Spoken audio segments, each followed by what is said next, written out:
পবিত্র ঈদ উল ফিতরের উৎসবকে এবার জাতীয়ভাবে আরো বিস্তৃত পরিসরে উদযাপনের উদ্যোগ নিয়েছে সরকার।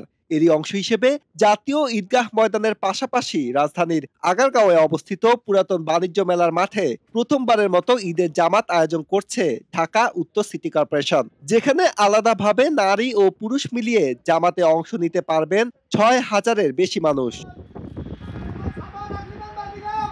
এদিকে ঈদ উৎসবকে আরো প্রাণবন্ত করতে ঢাকায় পুনরায় চালু হচ্ছে সুলতানি আমলের ঐতিহ্যবাহী ঈদ মিছিল। রোববার এক ফেসবুক পোস্ট ও ভিডিও বার্তায় এমনটাই জানিয়েছেন উপদেষ্টা আসিফ মাহমুদ সজীব ভুঁইয়া। এই ঈদে জামা জুতো অ্যাক্সেসরিজের ডিসকাউন্ট। আমরা এবারের ঈদের নামাজের পর জামাতের পর একটা ঈদ র্যালি আয়োজন করব।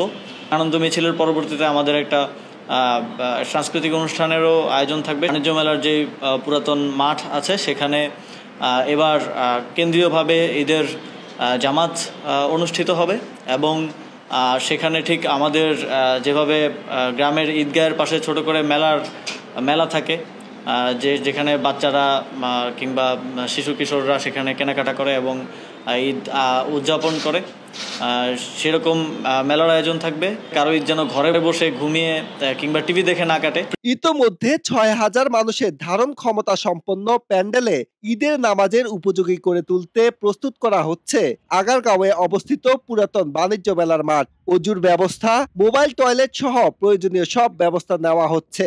নতুন এই ঈদগাহ ঘুরে দেখা গেছে বাঁশের খুঁটি বসানোর কাজ শেষ পর্যায়ে, এখন চলছে ত্রিপল টাঙ্গানোর কাজ। ঢাকা সিটি কর্পোরেশন উত্তর মাননীয় প্রশাসক দায়িত্ব নেওয়ার পর থেকে উনি কিছু ভালো উদ্যোগ নিয়েছেন। এর মধ্যে হচ্ছে পুরান বাণিজ্য মেলা মাঠ, যেটা আগারগাঁওতে অবস্থিত, এখানে হচ্ছে উনি আগামী পবিত্র ঈদ উল ফিতরে ঈদের জামাতের উদ্যোগ নিয়েছেন। তো এটা হচ্ছে মূলত নগরের পশ্চিম ৫-এর অধীনে, যেটা কারণ বাজারের অধীনে। তো এখানে হচ্ছে আমরা যেটা এখন সিটি কর্পোরেশন উদ্যোগ নিয়েছেন, মোটামুটি অল্প সময়ের ভিতরে এই আয়োজনটা করা হচ্ছে। বাণিজ্য মেলার মাঠে প্রথমবারের মতো ঈদ জামাতের নিরাপত্তা নিশ্চিত করতে সব ধরনের উদ্যোগ নেওয়া হবে। আগারগাঁওয়ে এই মাঠে সরকারের উপদেষ্টা, সচিব, কূটনীতিক সহ গুরুত্বপূর্ণ ব্যক্তিরা ঈদের নামাজ আদায় করবেন বলে আশা করছেন সংশ্লিষ্টরা। এখানে হচ্ছে মোটামুটি আমরা প্রায় ৬,০০০ লোকের নামাজের ব্যবস্থা করা হয়েছে। এভাবে হচ্ছে ২-৩টা জামাত হওয়ার সম্ভাবনা আছে, যেহেতু উপদেষ্টা মহোদয়রা থাকবেন, মাননীয় প্রশাসক মহোদয় থাকবেন, আরও রাষ্ট্রের গুরুত্বপূর্ণ ব্যক্তিবর্গ থাকবেন, প্রশাসনের ব্যক্তিবর্গ থাকবেন প্রথম জমাতে। তো এরপরে আস্তে আস্তে আরও ২-৩টা হবে। আর আজহারুল ইসলাম, বাংলাদেশ প্রতিদিন।